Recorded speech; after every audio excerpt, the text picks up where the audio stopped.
through graph, paper painted on, printed on cellophane, is the basic idea of measurement. This is the way we calculate. We break down the wiggliness of the world into comprehensible, countable, geometrical units, and thereby figure it and construct it in those terms. And this is so successful up to a point that we can, of course, come to imagine that this is the way the physical world really is. Discrete, discontinuous. Hey, what's up, everyone? How you guys doing? Full of points. Fine. We're all doing In fact, a mechanism. But I want to just put into your mind the notion that this may be the prejudice So I like of a what we certain did yesterday. personality type. Thought it was pretty neat, and I had a lot of fun. So You see, in here the we are history again, of philosophy hanging and out. poetry and art, we always Just find the interchange play of some two games, personality we're gonna types, play which a I game, call prickles and goo. talk about Alan Watts and The maybe prickly some people philosophy and stuff. are Yeah, let's get it in. advocates of intellectual porcupinism. They want a rigor. They want precise statistics. And they have a certain clipped attitude in their voices, and you know this very well in academic circles. Always. And they accuse other people of being disgustingly vague and miasmic and mystical.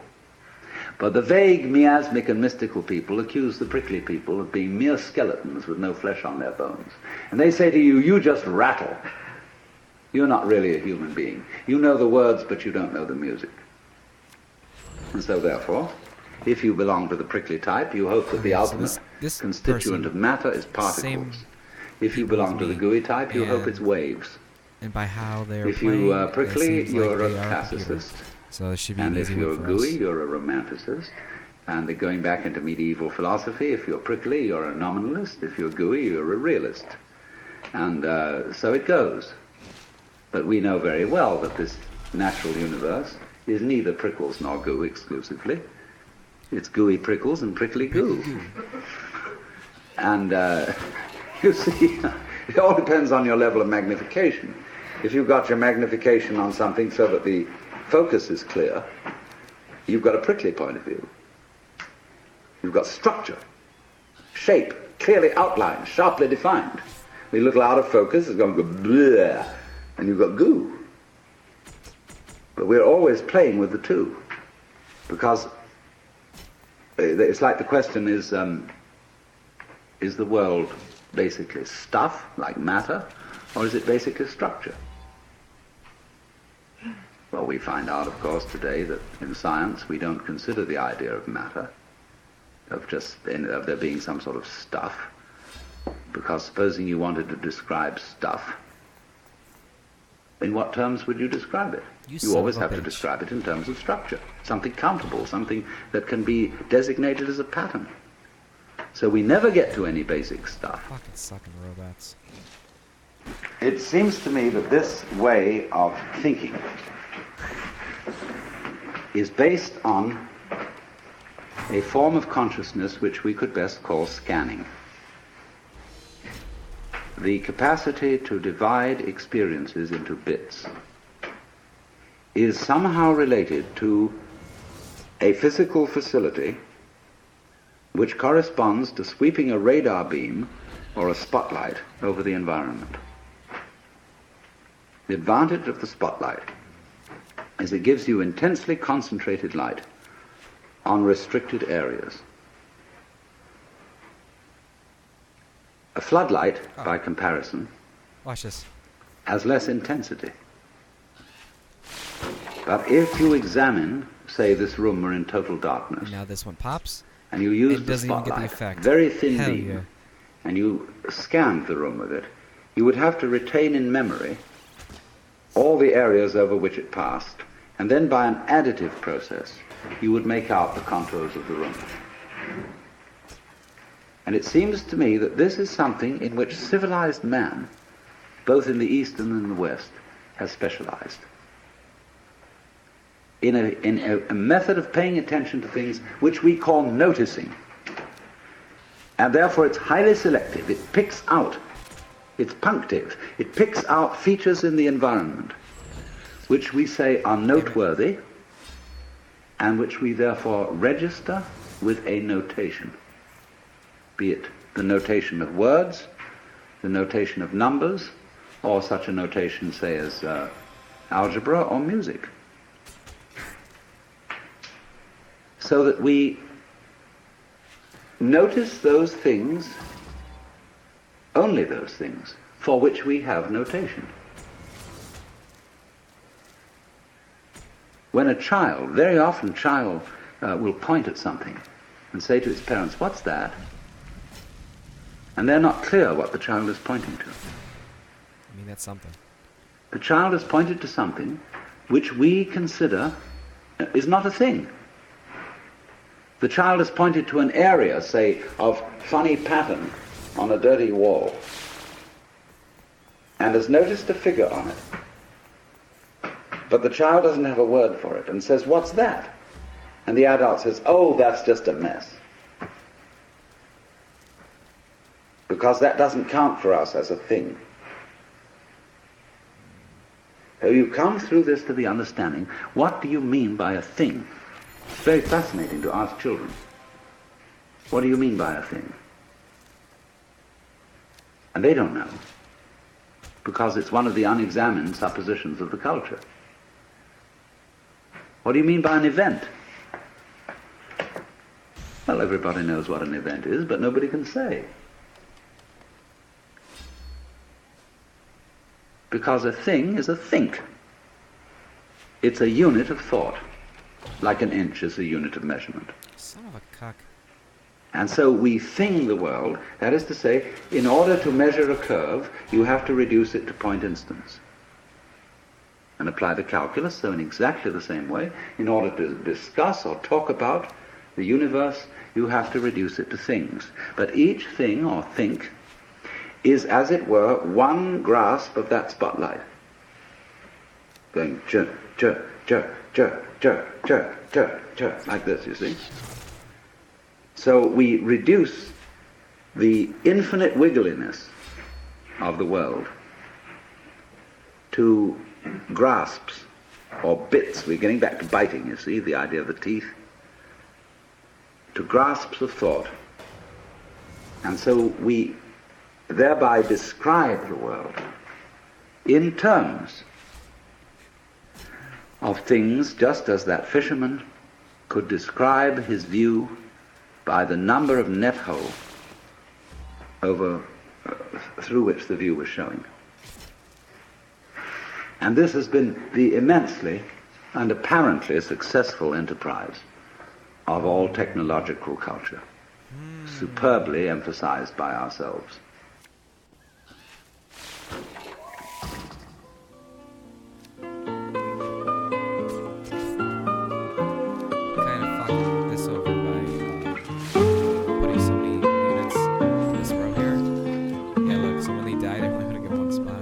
This is the first selection from the Alan Watts lecture series, The Tao of Philosophy. Okay. Alan Watts is best known as an interpreter of Zen Buddhism in particular. Major work. One of the most of this. Alan is the barrier between the electrist. I believe that if we are honest with ourselves, advertisements. That the most fascinating problem in the world is, who am I? Son of a bitch.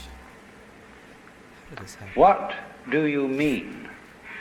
What do you feel when you say the word I? I, myself. I don't think there can be any more fascinating preoccupation than that, because it's so mysterious, it's so elusive. Because what you are in your inmost being escapes your examination in rather the same way that you can't look directly into your own eyes without using a mirror. You can't bite your own teeth. You can't taste your own tongue. And you can't touch the tip of this finger with the tip of this finger. I don't know what he's saying when he means by that, because I can touch. And that's why there's always an element of profound every mystery single finger perfectly fine. in or maybe he means like the problem of who we are. Like that. This problem has fascinated me for many years, and I've made many inquiries. What do you mean by the word I?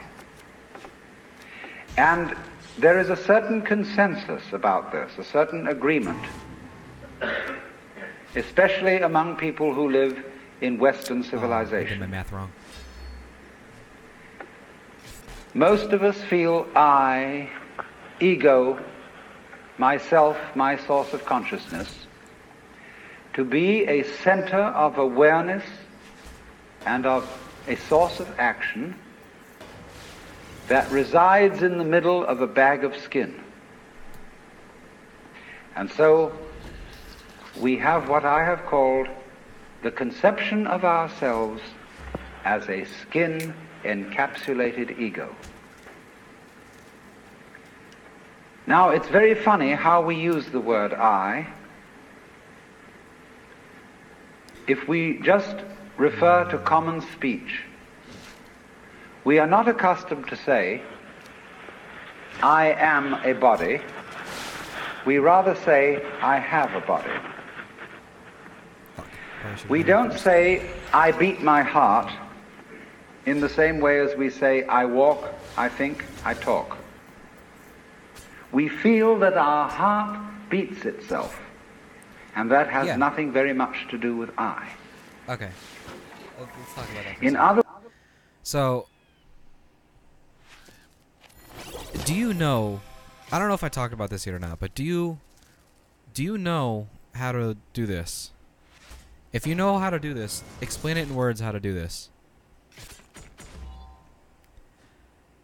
You can't. You can't explain in words how you open and close your hand. You can't explain in words how you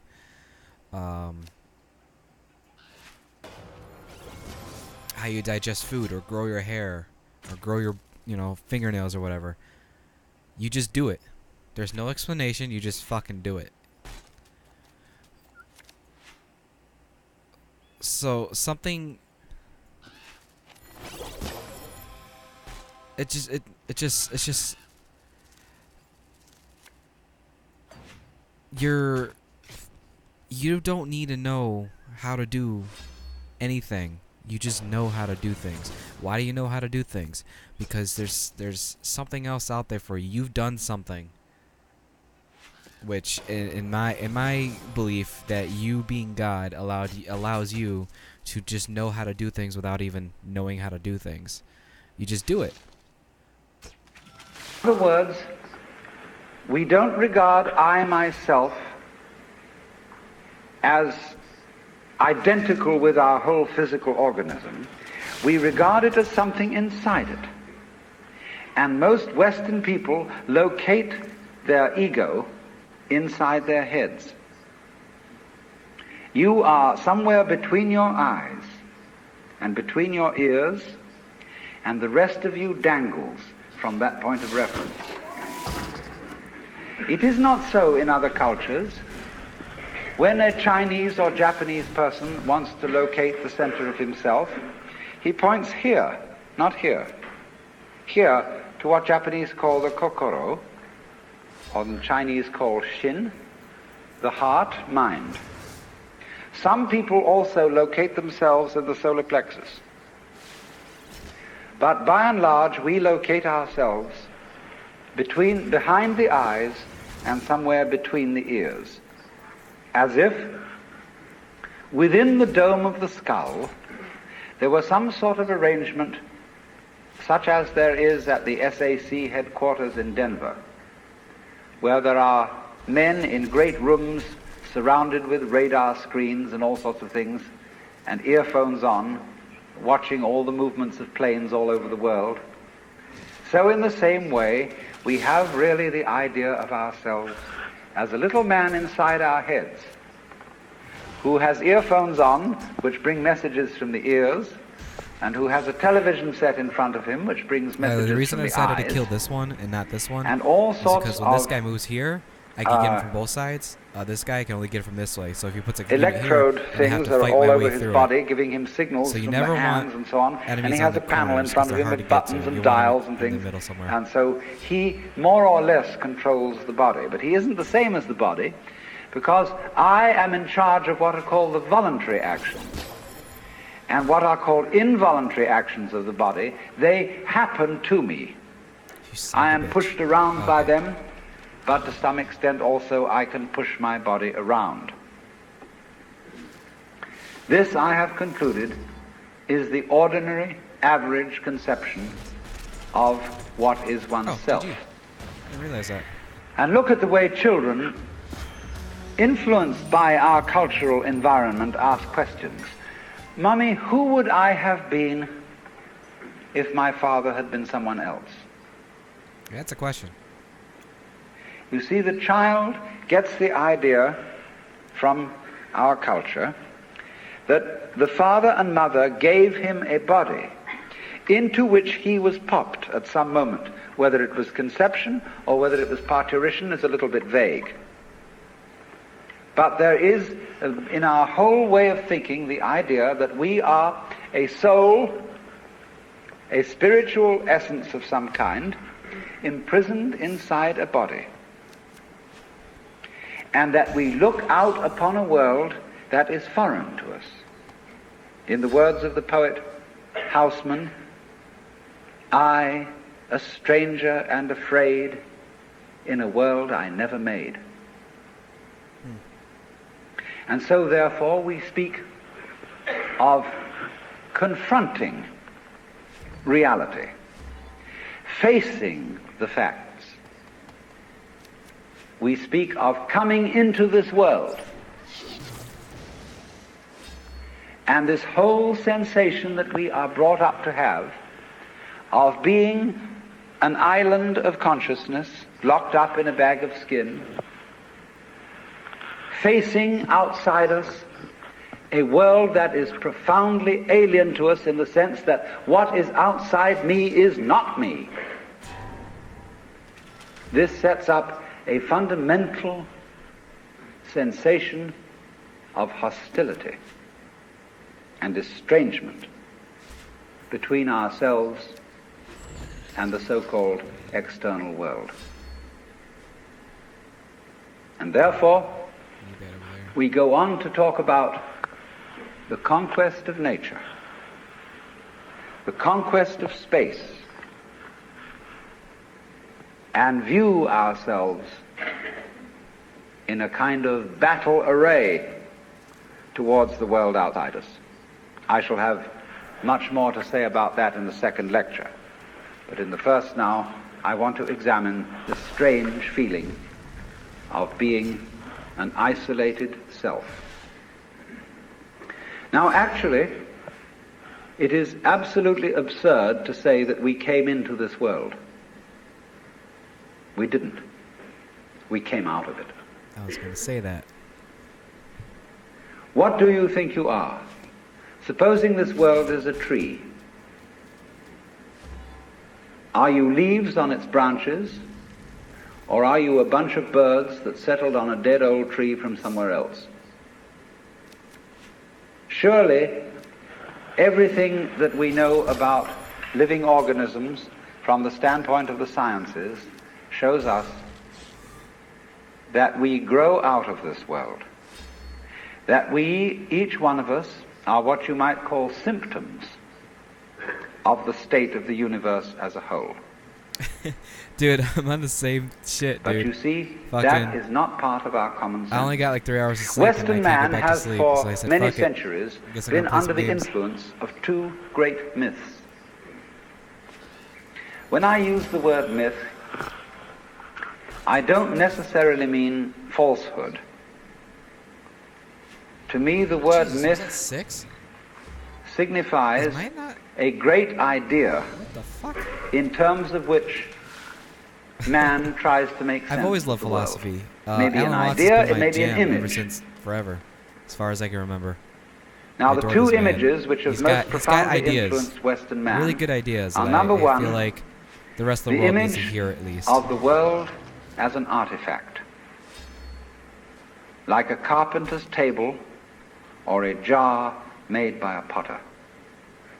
Security alert. Indeed, in the What book of happened? Genesis, Yeah, no shit. I signed in. there comes the idea that man was originally a clay figurine made out of the earth by the Lord God, who then breathed into this clay figurine and gave it life. And the whole of Western thought is profoundly influenced through and through and through Damn straight, dude. by the idea that all things, all events, all people, all mountains, all stars, all flowers, all grasshoppers, all worms, everything are artifacts. They have been made. And it is therefore I don't know natural why I put that there. for That's a dumb, Western though. child to Maybe, say hold to on. its mother, 3 toads. "How okay, never was mind. I That's good, because I can made?" still spawn them here. That would be quite an unnatural question for a Chinese child. Oh, wow, Because he the actually has Chinese one. do And not level think 4 of too. nature as something made. Ooh. They look upon it as something that grows. Alrighty, dude. And the two processes are quite different. Damn it. When you make something, you Okay. put it together, you assemble parts, or you carve an image out of wood That'll work. or stone, working from the outside to the inside. But when you watch something grow, it works in an entirely different way. It doesn't assemble parts. Now if he dies, It expands from within and gradually complicates But, itself, I mean, I'm pretty expanding good here. outwards, So I'm gonna like a GG bud him. blossoming, like a seed turning into a plant. Are you But done, guy? behind our whole Ooh, what you thought got? in the West is the gotta idea kill that the world 7 is of these an guys. Can artifact, you do it? Can you do that it? it is put together by a celestial architect, I don't think that's gonna do it. carpenter, and artist, who therefore knows Nope, sorry. how it That's was it. done. GG's. When I was a little boy, and I asked many Yay, questions Mike, which video's my been mother blocked couldn't answer, worldwide.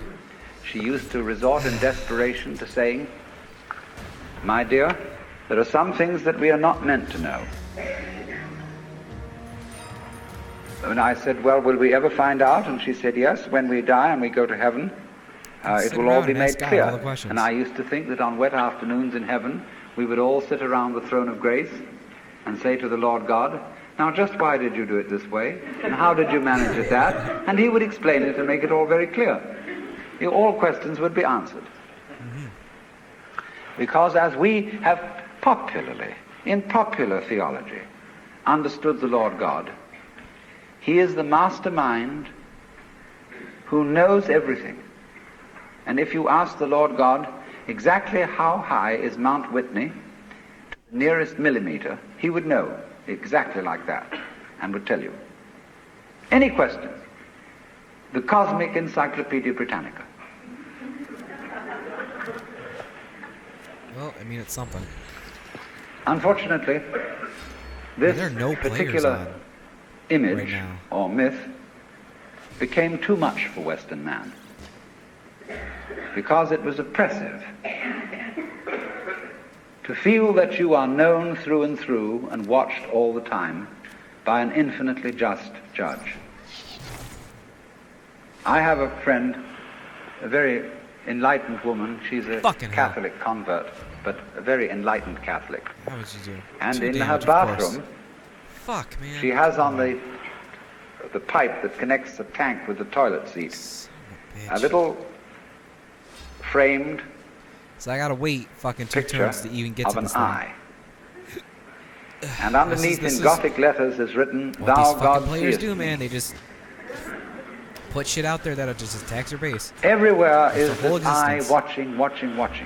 watching, and judging you. So that you always feel you're never really by yourself. But the old gentleman That shit goes straight. No. is observing you and writing notes in his black book. And this became too much for the West. It became oppressive. They had to get rid of it. And so There's instead, nothing I we can got do, man. I another just gotta myth, Let them go through. the myth of the purely Fuck. mechanical universe. And just 2 damage. This was invented at the end of the 18th century.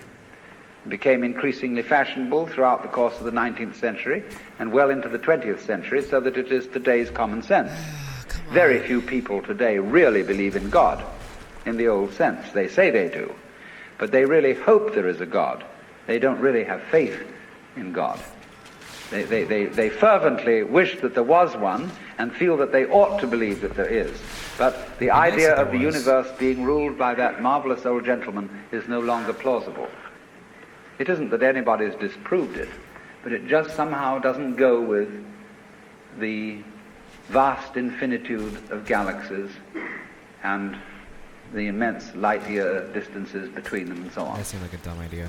Whatever. So instead, it has become fashionable, and it is nothing more than a fashion, to believe that the universe is dumb, stupid, that intelligence, values, love, and fine feelings reside only within the bag of the human epidermis. Cards. Fucking And that outside robots. that, the thing is simply a Man, it got me down to 4. kind of a chaotic, stupid interaction of blind forces. Courtesy of Dr. Freud, for example, biological life is based on something called libido, Goodbye. which was a very, very Goodbye. loaded word. And goodbye. Blind, ruthless, uncomprehending lust. That's the I gotta end this foundation quick. of the human unconscious.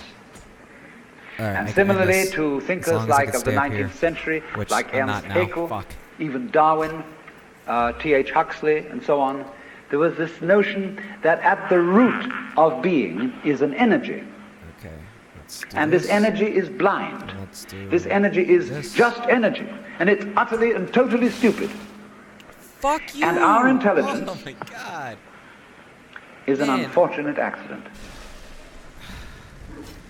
By some weird freak of evolution, we came to be these feeling and rational beings, more or less So rational. 1, 2, 3, 4, 5. So I gotta get one more. And this is in a there. ghastly mistake, because here we No. are in a universe that has nothing in common with us, that doesn't share our I feelings, have to end this. has no real I have interest to in us. end this motherfucker. We're just a sort of cosmic fluke. And Oh, I can. therefore, Easy. GG's, dude. the only hope for mankind G fucking G. is to Goodbye. beat Holy shit. this irrational universe into I hate submission these fucking players, man. and conquer it and master it. Now, all this is perfectly idiotic. If you would think that the idea of the universe as being the creation of a benevolent old gentleman, although he's not so benevolent, he takes a sort of, this hurts me more than it's going to hurt you sort of attitude to things. You can have that on the one hand, and if that becomes uncomfortable, you can exchange it for its opposite, the idea that the ultimate reality Tomos. doesn't have any Tomos. intelligence at all. Tomos, At least that Tomos. gets rid of the old Welcome to bogey in the sky, in exchange Stormbound with for a me, I picture of guess. the world that is completely Oh, stupid. let me give you my wave and GG's. Now, these ideas don't make any sense, especially the last one, He says hi because and fuck you. That's what he says.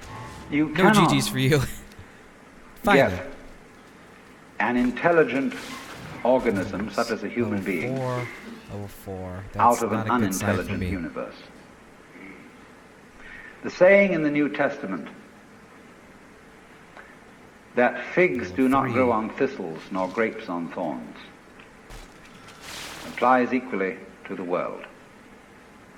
You do not find an intelligent organism living in an unintelligent environment.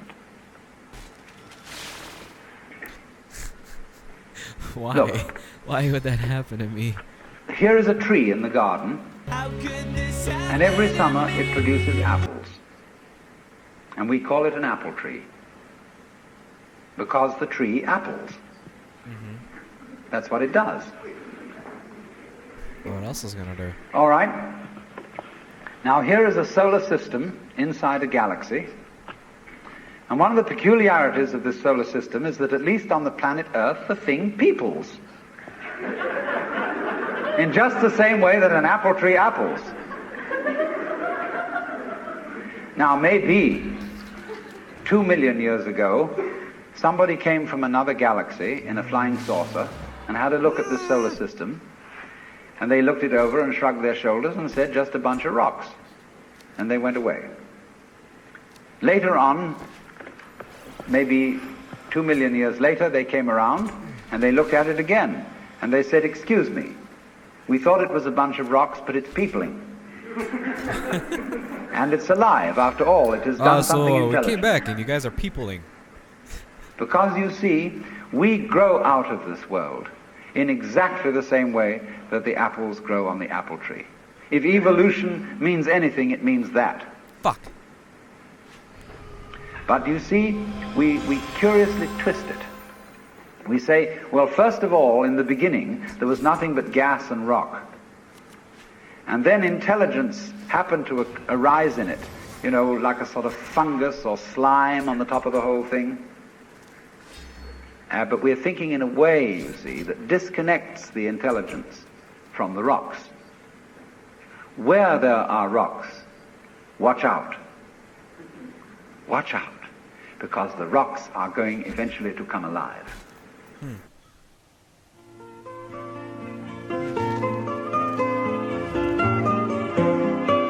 love these fucking outros. Why do they keep them in the video? Please.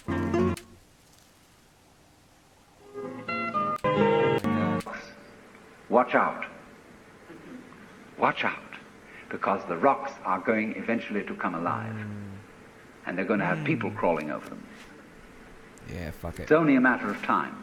Just in the same way as the seed, the acorn, is eventually going to turn into the oak. I didn't want to grab it because, the potentiality you know, like, of that within it.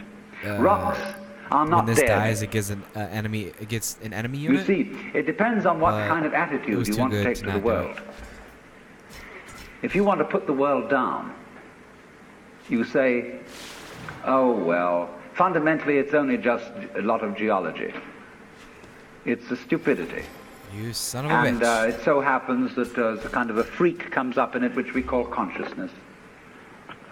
And that's an attitude that you take when you want to prove to people that you're a tough guy, that you're realistic, that you face facts, and that you don't indulge in wishful thinking. It's just a matter of role-playing. And you must be aware of these things. They are fashions in the intellectual world. On the other hand, if you feel warm-hearted towards the universe, you put it up instead of putting it down, and you say about rocks, they're really conscious, but a very primitive form of consciousness. Because after all, when I take even this crystal here, which is glass, and go, well, it makes a noise. And that response, that resonance, is an extremely primitive form of consciousness. Our consciousness is much more subtle than that. But when you hit a bell and it rings, you touch a crystal and it responds, inside itself, it has a very simple reaction. It goes jangle inside, whereas we go jangle with all sorts of colors and lights and intelligence, ideas and thoughts. More complicated. But both are equally conscious. I want to fuck him over. But conscious in different degrees. No. That's a perfectly acceptable idea. It's just the opposite of the idea. See, all I'm saying is that minerals are a rudimentary form of consciousness, whereas the other people are saying that consciousness is a complicated form of minerals. You see? And what they want to do is to say everything is kind of bleh. Whereas what I want to say is hooray, life is a good show. Now then, as we study man or any other living organism and try and describe him accurately and scientifically, we find that our normal sensation of ourselves as isolated egos inside a bag of skin is a hallucination. It really is. It's absolutely nutty. Because when you describe human behavior, or the behavior of a mouse or a rat or a chicken or anything you want to describe, you find that as you try to describe its behavior accurately, you must also describe the behavior of its environment. Supposing I walk, and you want to describe the action of walking. You can't talk about my walking without also describing the floor. Because if you don't describe the floor and the space in which I am moving, all you will be describing is somebody swinging his legs in empty space. Okay. See what you're So saying. as to describe my walking, you must describe the space in which you find me. You know, you couldn't see me unless you could also see my background, what stands behind me. See, if I myself, if the boundaries of my skin were coterminous with your whole field of vision, you wouldn't see me at all. You would see my bright red vest instead. That's why I put it on this evening, to demonstrate this point. And that would be the thing that filled your field of vision, that was the thing standing there. You wouldn't see me, because in order to see me, you have to see not only what is inside the boundary of my skin, but you have to see what is outside it too. Now that's terribly important. Really, the fundamental, ultimate mystery, the only thing you need to know to understand the deepest metaphysical secrets, is this: that for every outside there is an inside, and for every inside there is an outside. And although they are different, they go together. There is, in other words, a secret conspiracy between all insides and all outsides, and the conspiracy is this: to look as different as possible, and yet underneath to be identical, because you don't find one without the other. Like Tweedledum and Tweedledee agreed to have a battle. Note that, agreed. So there is a secret. What is esoteric, what is profound, and what is deep is what we will call the implicit. What is obvious and on the open is what we will call the explicit. And I and my environment, you and your environment, are explicitly as different could be. But implicitly, you go together. I was gonna And this play is games. discovered by the scientist. And while I was playing, I was when gonna he start tries, drinking too, because I should probably take a power the nap. I whole only had art like 3 of hours of science is sleep. to describe what happens exactly. I'll do when that he describes when I decide to exactly play what Rocket you League. do, he Because finds actually, out it might be pretty funny that to you, watch you play Rocket League and your get worse and worse behavior as I play. is not something that can be separated from the behavior of the world around you. He realizes then that you are something that the whole world is doing. Just as when the sea has waves on it, all right, the sea, the ocean is waving. And so each one of us is a waving of the whole cosmos, the entire works, all there is. And with each one of us, it's waving and saying, yoo-hoo, here I am. Look at me! Only it does it differently each time. Because variety fucking waste. is the spice of life.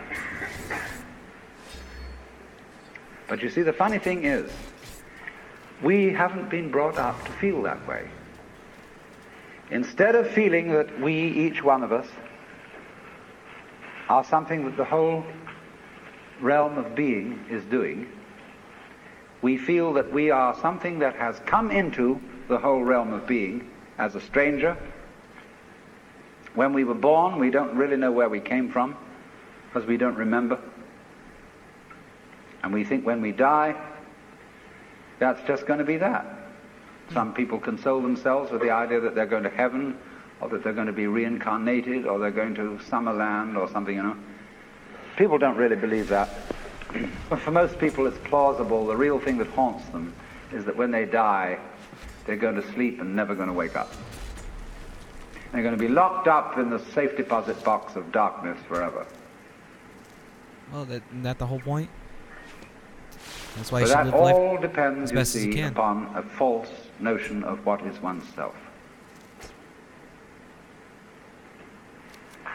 Now, the reason why we have this false notion of ourselves is, as far as I can understand it, that we have specialized in one particular kind of consciousness. Being Fuck, I don't very wanna do that. general and rough, Oh well. we have two kinds of consciousness. One I will call the spotlight, and the other the floodlight. The spotlight is what we call conscious attention. And that is trained into us from childhood as the most valuable form of consciousness. When the teacher in class says, "Pay attention," everybody stares. Sorry about my phone. And looks fast at the teacher like that. That's spotlight consciousness. Fixing your mind on one thing at a time. Concentrate. And even though you may not be able to have a very long attention span, nevertheless you concentrate. You use your spotlight, one thing after another, one thing after another. Flip, flip, flip, flip, flip, flip, flip, flip, like that.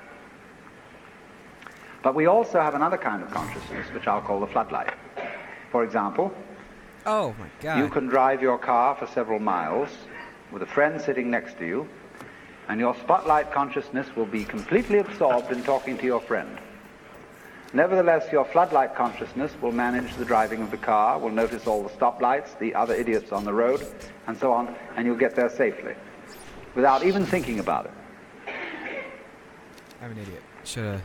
I guess But it works. our culture has taught us to specialize in spotlight consciousness and to identify ourselves with that form of consciousness alone. I am my spotlight consciousness. My conscious attention, that is my ego, that is me. And very largely we ignore the floodlight. Now the floodlight consciousness is working all the time. Without you even knowing. Every nerve end that we have is its instrument. You know, you can go out to luncheon or something and you sit next to Mrs. So-and-so, Fucking sucking and you go robots. home and your wife says to you, "Was Mrs. So-and-so there?" "Yes, I sat next to her."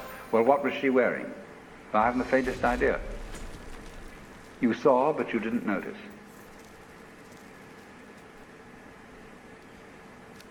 Now, because we have okay. been brought up to identify ourselves with the spotlight consciousness, and the floodlight consciousness Okay, is that works. undervalued, we have this sensation of ourselves as being Fuck it. just the spotlight. Just the ego that looks and attends to this and that and the other. And so we ignore and are unaware of the vast, vast extent of our being. People who by various methods become fully aware of their floodlight consciousness have what is called a mystical experience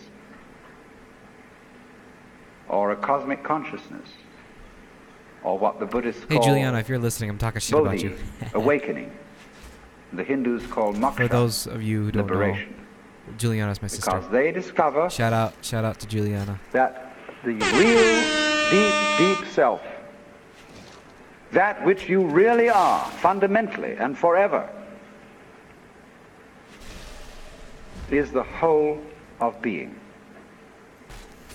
All that there is, All right, have a risky works. strat.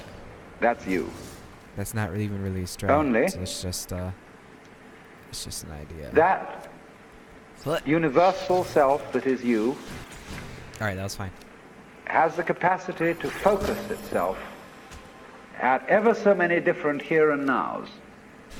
So when you use the word I, this, as William James said, is really Yeah, a mate. word of Look position, at that. like this That worked out or pretty well. here. Just as a sun or star has I many would have rays, much rather had it increase these so guys the whole by cosmos 7. That would have been nice. expresses itself What you gonna do, guy? in you, in you, in you, in you, in you, with all the different variations. Oh. It plays games. It plays You the fucked John yourself, Doe game, dude. the Mary Why would you Smith do that? game. It plays the beetle that's game, why. the butterfly game, That the makes bird sense. game, the pigeon game, the fish game, the star game. Oh, that's good, because then I get my row. Just like Blech. these are games that differ from each other, just like backgammon, whist, bridge, poker, pinochle, or like waltz, mazurka, minuet, and so on. All right, this is okay. It dances with infinite variety. But every single dance that it does, that is to say, Do you this. is what the whole This. thing is doing. I'm gonna do that, But you see, we forget it. and we're risking it. We That was don't a waste. know. We've been brought up in a special way so that we are unaware of the connection. Unaware that each one of us is the works, Ooh, okay. playing it this way for a while. Casey's in the house. And so we have been taught to dread death, as if that were the end of the show. It could be. It won't It might happen not be. anymore. Who knows? And therefore to be afraid of all the things that might bring about death, pain, sickness, suffering.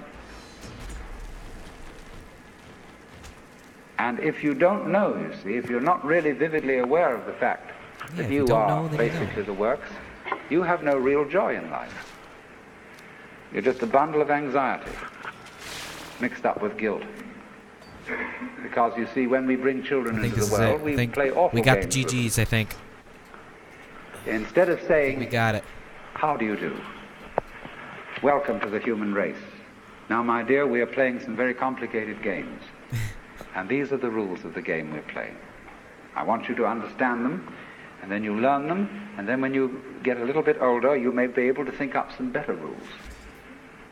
Instead of being quite direct with our children, instead we say, you're here on probation, you understand that? And maybe when you grow up a bit, you'll be acceptable. But until then, you should be seen and not heard. You're a mess. And you've got to be educated and Give schooled him a and thumbs whipped up. You know, you until you're gotta human. support your fellow players and stuff. So that these attitudes which are inculcated into us in All right, guys, be infancy nice to each other. We're all go we have on in this into world. old age. The way you start out is liable to be the way you finish. So people going around fundamentally feeling that they don't belong. Because their parents said to them in the first place, look, you don't really belong here. You're here on sufferance. You're on probation. You're not a human being yet. And people feel this right on into old age. Oh, I see And what so you're they thinking figure that the universe is presided over by this awful kind of God the Father parent. again. who Slayer yet has Girl, our thank you best so much for interests joining at the dance heart, party. who's loving, but who spares the rod spoils the child. Whom the Lord loveth, he chasteneth. So everybody's sort of, Oh my God, he did it! Holy when's it going to shit! hit next? Yo, he's living for another round. So Let's see if we don't can end this though. feel that they belong. Holy shit, looking good, dude. So we get this ghastly, If I can get one more, nope, not what happening. I call Christian But ego. I'm gonna maybe get nervous real quick. A little bit Jewish too. Just gonna give him the open eyes real quick. Gonna shove Who those guys there. really gonna feels make that it he rain. doesn't, he's homeless, he does an orphan. And then I'm gonna summon my hero. Even the Christians say we are Ooh, sons we got of them God both by up there. adoption and grace. Ooh, Not girl, real let's sons, go. but by adoption and grace on suffering. Alan Watts. He's a philosopher from the 1970s, and and I just so comes I the love listening to this sensation. man. His ideas, what he So talks about. characteristic. He's a he gave Western up. man and indeed Oh, of that's all no highly fun. civilized people. So I don't know his ideas and what he thinks about life and this, that, and the other thing. It's just eye-opening. It makes you think. It makes you wonder what's really out there in life. He's just got ideas. If you're ever bored, you're reading a book or you're scrolling through Twitter or whatever, and you just need some background noise, I highly suggest just putting on any lecture of his. They're all fucking fantastic. Just listen to his background noise, and you'll just pick things up, and you'll just be like, huh, thoughts. You think them. I'm going to be right back. I am going to log off real quick. then I'm gonna log back on with some Rocket League instead, because I know people love watching Rocket League. So we're gonna play some Rocket League, and while we're playing, I'm gonna take some drinks too, because I mean, fucking, it's like, 9 o'clock somewhere. So I'll be right back, and I'll see you guys real soon.